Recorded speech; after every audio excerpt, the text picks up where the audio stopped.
poursuivre votre nouvelle émission Lisolo Yakati. Lisolo Yakati est une idée de la communauté congolaise. Nous avons cherché à informer, à aller vers les autochtones congolais vivant ici en République arabe d'Égypte. Vraiment, Lisolo Yakati aura à développer plusieurs thèmes, plusieurs débats. C'est une émission de libre opinion, une émission à débat ouvert, une émission qui aura à vous informer chaque semaine de l'actualité qui concerne tous les Congolais. L'émission Lisolo Yakati est une émission bilingue. Nous avons choisi le français et le lingala pour une meilleure compréhension, pour que Lisolo Yakati, comme le titre le dit, écoute vraiment la kati ya ba congolais nyonso. Lisolo Yakati emeka ko limbolela ba congolais makambo nini esengeli ete bango bayeba.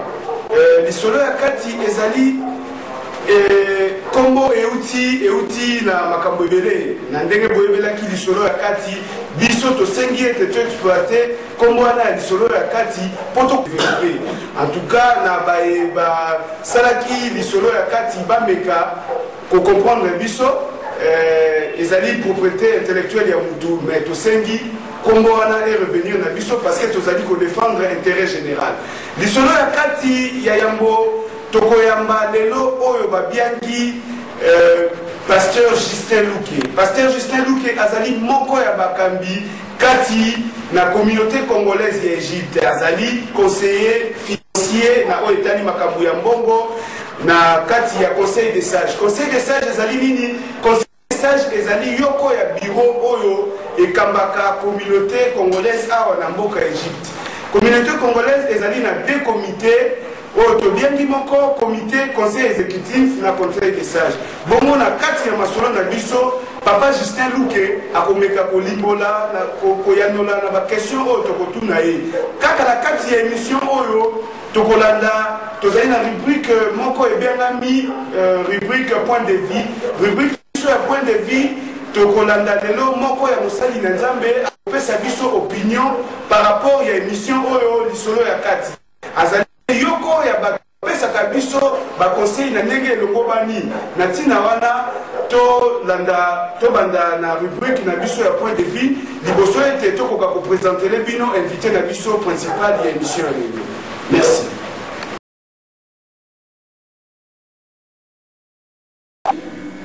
De vous retrouver encore devant vos postes téléviseurs. Comme toujours en français on le dit, le problème technique ne manque jamais.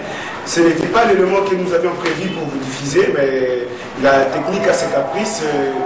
Veuillez nous excuser. À la prochaine émission, vous pouvez quand même suivre l'intégralité et le point de vue de l'homme de Dieu qui a été annoncé au début de cette émission. Et aujourd'hui, comme on l'a annoncé, nous avons un grand homme.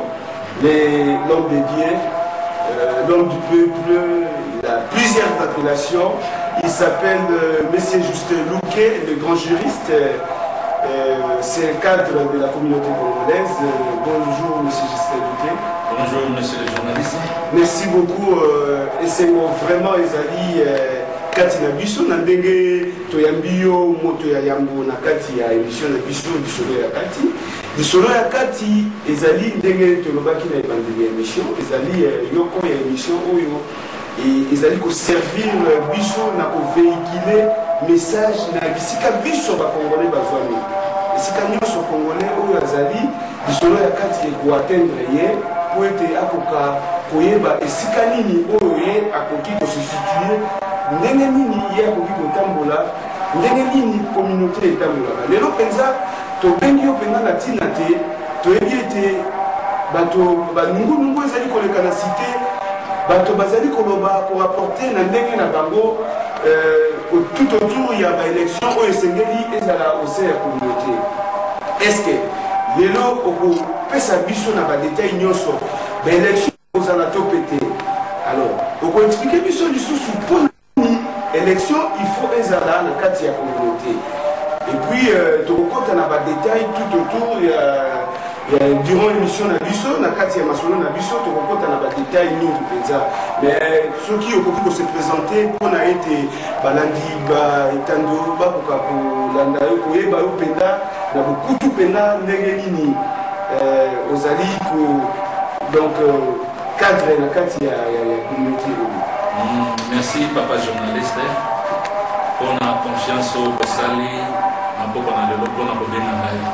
Na remercier nos vraiment mingi, na remercier pe émission lisolo ya kati, na confiance au bapesi ngai pona kobenga. Comment ngai zali Gislin Luke Chimanga, nazali congolais, nazali marié, père d'un enfant, nazali moko ya mboka ya Congo, nazali pe pasteur awa na kati na église na biso ya Sena na kati na Egypte.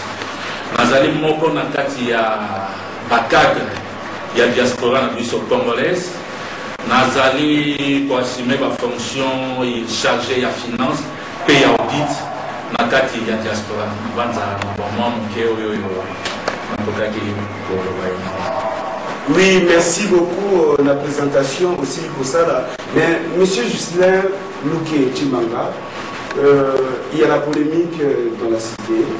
Disons, les gens cherchent à savoir est-ce que les élections auront lieu ou pas. Toujours est-il que nous rappelons qu'il fait partie du Conseil des sages. Le Conseil des sages a l'habilité d'organiser les élections au sein de la communauté congolaise d'Égypte, selon les modalités d'élection et selon les statuts.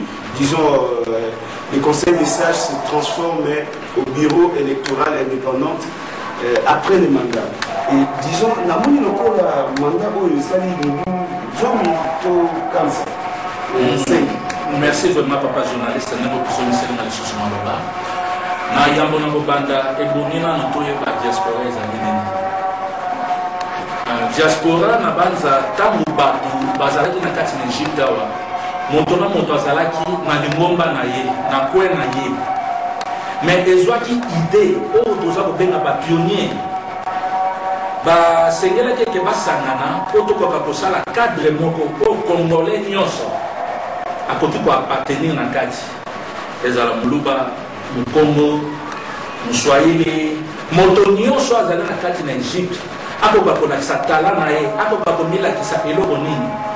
Nde bato oyo ya mayele bazalaki liboso nakoki kosite lokola ba José Massamuna, nakoki kosite lokola ba Vache Kutumba, nakoki kosite lokola ba misusu ba voyageur bazali na nini, basanganaki ezalaki facile te. Ezalaki mwa mobulu ezalaki na kati wana mais bayaki kozwa compromis moko. Nde toyaki kosala o babengi diaspora congolaise na kati na Égypte. Eloko nyonso ndenge même bajuriste balobaka. La règle n'est que de la mérocratie. Donc na eloko nyonso oyo na kati ya mokili, il faut mwa règle moko ekoka kozala. Ne na kati ya diaspora bayaki kosala eloko babengi statut. Statut wana nde ezali kofandisa mibeko na kati na diaspora. Pona kokata yote na yoki otangi likambo elingi oyo ezali pena mama na likambo pe lisusu olobi statut. Statut wana ezalaki constitué na banani pe statut wana esalemaki lolenge kani. Merci vraiment ndenge ozali kopesa na mutuna. Statut esalamaki na bamoko oyo bato bandimaki kosala na kati na diaspora. Pour société dans la société nyonso, eza na église dans la partout. Ce qui mibeko ezali te eloko wana ekovoué na échec. Il faut mibeko ezala pas mibeko ezala na kati na mboka. Ce qui mibeko ezali te moto na moto songolo akoki kosala makambo na ye na botawu. Donc na ndenge na yo alingi. Nde bato basanganaki ezalaki mobulu naloba liboso epai ambassadeur kanunu nanu ntango azalaki. Nde abengisaki bakongolais nyonso tokendaki baoyo misusu bayaki na matata baoyo misusu bayaki na nini mais suka compromis esalaki nini eyaki kosala nde bayaki kosala statut moko oyo ekoki korégir moto nyonso oyo aza kondimisamaki azala na kati na diaspora ebongi atosa mibeko oyo ezali na kati na statut oyo akotambola libanda ya statut wana donc ye azali moto azali kobuka mibeko na kati ya statut wana ezali na oyo ezali kobatela mibeko na oyo soki moto abuki sanction nini koki kozala na kati na wana na kati wana tokoka kolobela lisusu na mamwa makambo ekoki kozala. Merci beaucoup na ndenge